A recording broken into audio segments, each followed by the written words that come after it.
menurut kita Indo Riset, ada beberapa faktor yang mempengaruhi kenaikan elektabilitas Anies Baswedan. Yang pertama itu efek deklarasinya pasangan Amin tanggal 2 September. Yang kedua itu adalah efek naiknya suara-suara di Jawa, terutama Jawa Tengah dan Jawa Timur. Kalau menurut kami itu memang salah satu faktor adalah karena deklarasi pasangan Amin. Seperti kita tahu kan basis Caimin kan di Jawa Timur dan Jawa Tengah. Nah, yang pertama itu, yang kedua naiknya suara-suara ini itu mempengaruhi juga dari Jawa Barat. Jawa Barat, sebelumnya kan Anies 24,7. 24,7. Kita bersyukur, itu bagian juga dari kerja kita, kerja partai-partai koalisi. Yang kedua, kita masih optimis bahwa ada kekuatan-kekuatan yang belum tertangkap oleh lembaga survei. Yang ketiga, kita akan terus bekerja keras, partai relawan bekerja keras sehingga menemukan momentumnya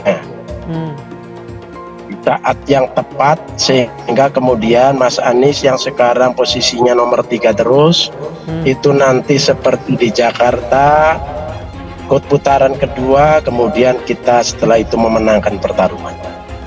Itu optimisme, itu harapan yang sekaligus akan kita bersamai dengan kerja keras dan tidak lupa memohon pada Tuhan. Ya, merasa kecewa, merasa dibuang oleh Pak Prabowo, dan kemudian menemukan sebuah solusi yang tetap menempatkan Caimin sebagai cawapres sesuai dengan hasil muktamar. Jadi memang levelnya ini baru pada level level elit gitu, pertarungan yang serasa dimenangkan di level elit dalam konteks tetap menempatkan dirinya menjadi cawapres, sementara Nasdem berhasil melepaskan dirinya dari sosok Mas AHY yang memang tadi tidak diinginkan oleh Nasdem dari awal begitu ya. Tapi itu yang kemudian menyisakan banyak persoalan, hal-hal yang bersifat cepat dan kemudian hanya terkait dengan taktik dan pertarungan di level elit. Ini kan tidak dimulai dengan konsolidasi.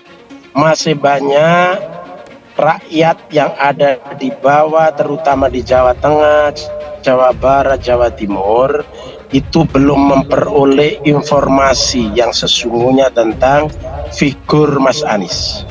Karena itu sosialisasi dengan masuknya PKB, kemudian Caimin menjadi cawapres, maka pintu itu terbuka. Instrumen-instrumen partai yang sudah ada segera bekerja ke basis-basis utama Nahdien. Ketika pintu-pintu Nahdien pintu-pintu Nahdien sudah terbuka seperti ini, maka insya Allah mereka akan berbondong-bondong mendukung pasangan koalisi perubahan ini. Selama ini maaf ya, kita bisa sedikit ini menginformasikan. Selama ini masuk ke Nahdien tertutup sekali ya, terutama Jawa Timur, Jawa Tengah, sebelum Caimin menjadi cawapres. Sekarang mereka konsolidasi, mulai elitnya para pimpinan pondok pesantren, kemudian tokoh-tokoh agama masyarakat, tokoh-tokoh NU, mereka punya instrumen sampai di bawah level ranting. Kandang banteng cuma mitos, ex-ketua KPU Jateng nilai Anies Mohaimin punya peluang. Dikutip dari JPNN.com Jakarta, peningkatan elektabilitas Anies Baswedan terutama di Jawa Timur dan Jawa Tengah membuktikan bahwa dukungan PKB berdampak signifikan. Pasalnya, partai berbasis massa NU itu cukup kuat di kedua provinsi tersebut. PKB diakui atau tidak diakui merupakan representasi dari ormas terbesar Indonesia yakni NU. Suka tidak suka, konstituen PKB itu boleh dibilang 99% adalah NU. Dengan demikian bisa disebut PKB sebagai partai politik yang merepresentasikan kekuatan NU. Jelas Ketua KPU Jawa Tengah 2013-2018 Joko Purnomo Selasa 26 September. Dengan masuknya Ketum PKB Muhaimin Iskandar sebagai bakal cawapres Anies, support yang sangat besar pun muncul dari Jawa Tengah dan Jawa Timur. Dukungan itu tentunya memberikan peluang kemenangan yang lebih besar kepada pasangan Amin. Meski demikian, dia menjelaskan, survei hanya salah satu cara dalam melihat tingkat keterpilihan kandidat, sehingga tidak mutlak bisa dijadikan rujukan. Dia pun mengingatkan bahwa beberapa hasil survei terbukti meleset. Pilgub Jawa Tengah 2018 adalah salah satu contohnya. Pasangan Sudirman Said Ida Fauziah yang berhadapan dengan petahanan Ganjar Pranowo Taji Yasin tidak pernah diunggulkan sedikit pun. Bahkan sampai seminggu menjelang pencoblosan, elektabilitas keduanya masih mandek di angka 12%.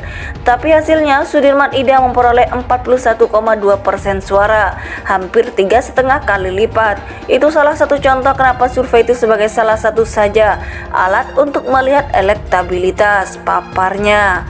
Berkaca pilkada 2018 tersebut dan juga pilkada serentak dan pemilu sebelumnya, dia meyakini masyarakat Jawa Tengah sudah rasional dalam menentukan pilihan karena hasil pilkada tidak didominasi partai tertentu.